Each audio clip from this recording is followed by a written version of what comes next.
Oh, the praises are coming across the board, even from Republicans. As a result of Nikki Haley's performances at all of the debates that the Republican candidates have had so far, specifically the one that took place last week. I think it was Wednesday. I didn't watch it.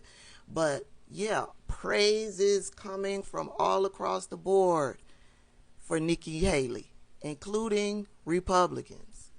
And I would agree. I would agree that Nikki Haley has outperformed all of the men on that stage. And if folks from the Republican Party were living in reality and focused on who is knowledgeable on the policies, who is educated, who has experience in government, they would make Nikki Haley their nominee. But they won't. Why? Because too many in the Republican Party aren't living in reality. However, I, as an independent, I cannot and I will not vote for Nikki Haley. Here's why. Yes, she's educated. Yes, she's experienced. Yes, she has foreign policy experience. Yes, she has some good policy ideas. But Nikki Haley has said herself that if Donald Trump was the nominee, that she would vote for Donald Trump. And up until she decided that she was running for president, Nikki Haley has walked side by side and protected and supported Donald Trump, his lies, his foolishness, his ignorance, his racism, everything about Donald Trump. And she's made excuses for him. But in addition to that, there's two, I don't want to call them conspiracies, I don't want to call them scandals, but there's two very important situations that took place around Nikki Haley where she completely failed, in my opinion. The first is her handling of the Confederate flag when she was governor of South Carolina. When Nikki Haley became governor of South Carolina, she was asked on numerous occasions to remove the Confederate flag. And she hemmed and she hawed and she said that those who look up to the flag are talking about their heritage and their history. In fact, when Nikki did an interview back in 2010, she did an interview with the sons of Confederate veterans, and this is what she said. Haley indicates the Confederate flag issue is settled because it takes 2/3 of the legislature to make any further changes. Quote, so it's not something I see as a priority right now. End quote. She goes on to say she will work to talk with groups critical of the flag, quote, about the heritage and how this is not something that is racist, end quote. So she's going to talk to those groups like the NAACP, who is reaching out to her to remove the Confederate flag because of its historical meaning as far as racism and hatred towards black people.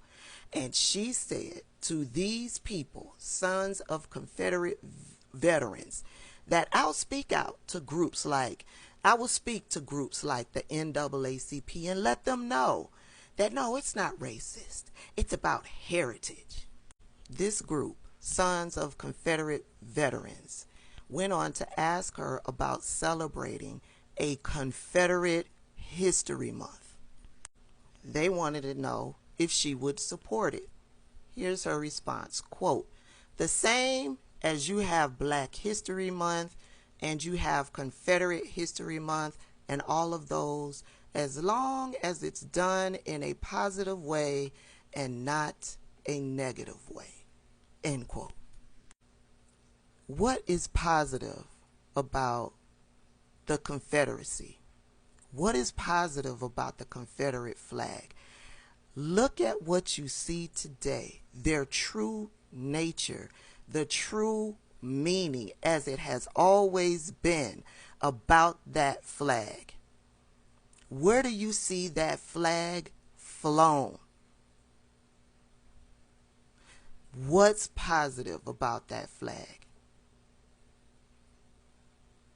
It wasn't positive back during the Confederacy, and it wasn't positive when Nikki Haley was governor, and it certainly isn't considered positive now.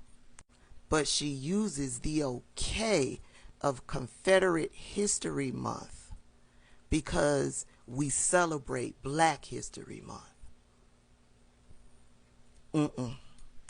Not only does Nikki Haley support hateful racists, she supports hateful racists who want to fly a flag that represents hate, terror, and racism towards Black people. But wait, there's more. She also supports Moms for Liberty. Now, there was at one point she was trending because of her support for Moms for Liberty, but it died off, and I see her moving as if this never happened. Back in July or August, the Southern Poverty Law Center sent this letter to Nikki Haley, letting her know that they had designated Moms for Liberty as an extremist group, an extremist hate group, and they wanted to know what her thoughts were. You know, did she have any type of comment on them being designated an extremist hate group? This is what Nikki Haley tweeted out on Twitter. And you can go over to Nikki Haley's Twitter account. This tweet is still there. You see, she attached the letter. That's where I got the letter from. This is what she tweeted. Hey, SPLC, we're proud to stand with Moms for Liberty.